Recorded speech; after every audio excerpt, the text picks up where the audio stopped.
Craft production has been an industry that's existed for many years, but increasingly there is a gap between artisans and the markets, which leads to it becoming a dying trade.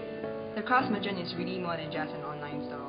Our mission is to empower artisans by providing them a vehicle to reach a global audience and allowing the world easy access to unique quality crafts. Our vision is to be the place where artisans can sustain their livelihoods and at the same time promote the many cultures of Southeast Asia to the rest of the world. The Crafts Merchant is, ultimately, the marketplace where truly talented artisans and conscious shoppers come together. I'm Afifa and I graduated from Singapore Management University where I majored in political science. I want to be a social entrepreneur because I believe that those who can should actively reach out to the impoverished and most excluded groups in society. I'm Camelia and I'm a final year student at Singapore Management University where I major in political science and public policy. I want to be a social entrepreneur because I believe that businesses have a part to play in ensuring that all sectors of society live well. I'm Jasmine, a final year student in the School of Information Systems at Singapore Management University. I want to be a social entrepreneur because I believe in the power of technology to improve lives. I want to use my skills to impact lives in a positive way, in whatever way I can, because they deserve it. It was summer of 2012 when two of us took off to India to work with an NGO. So we lived in Mewat, which is a province of New Delhi, for about a month, where we conducted research of women production groups in 5 surrounding villages. So our task was to develop a business model for these production groups to help them sell their handicrafts on a much bigger market. Now these women were bounded by conservative social norms that prevented them from going out of the villages to sell their craft. When we returned home, we travelled around Southeast Asia and saw the same things happening. Artisans from across the lands made such beautiful creations, and their potential is often hindered and talent kept hidden by issues such as illiteracy, geographical isolation, technological backwardness, and the lack of access to markets beyond their hometown. Beyond their craft, these artisans have many interesting stories to tell. Stories about their history and culture, their beliefs and principles, their struggles and accomplishments, all influence their craft.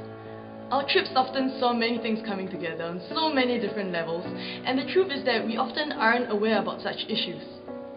Another problem that we saw was the marginalization of groups in society. So the gender disparity between men and women is especially high in less developed countries, and many of the barriers to women empowerment and equity lie ingrained in cultural norms. Other marginalized groups may include the disabled or the extremely poor, who are also deprived of many opportunities. We saw an increasing gap between the market and artisans, where artisans cannot actively predict and listen to changes in designs. Many of them still rely on copied designs or outdated designs that don't sell well in the market. There needs to be greater synthesis between modern and cultural designs that's also up to date with market demand. We provide organizations and artisans with a platform to sell their products via e-commerce. To that end, we conduct photo shoots for their products, do up content writing in English, provide logistics to send their products to customers from the ends of the world, and heavily market their products. We partner with organizations across the region that provide opportunities for the marginalized to shine. Besides providing skills trainings and development, our partner associations also encourage and support their artisans in their ventures. So our NGOs such as Bandi Pri work with the disabled, and Lotus Culture works with recovering victims of human trafficking.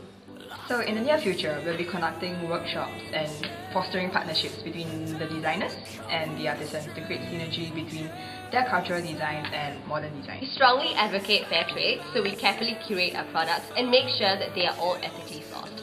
All our products are CM certified, which means that besides guaranteeing quality, we make sure that our partners are non-exploitative. We have a strict no forced labour and child labour policy and ensure that production methods do not harm the environment too. So what's the one thing that we should change?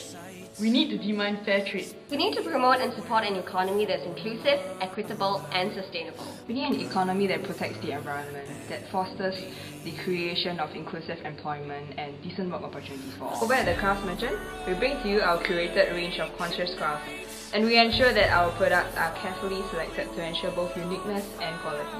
So support our cause. Be a conscious shopper. And know that every purchase you make goes a long way to help these artisans.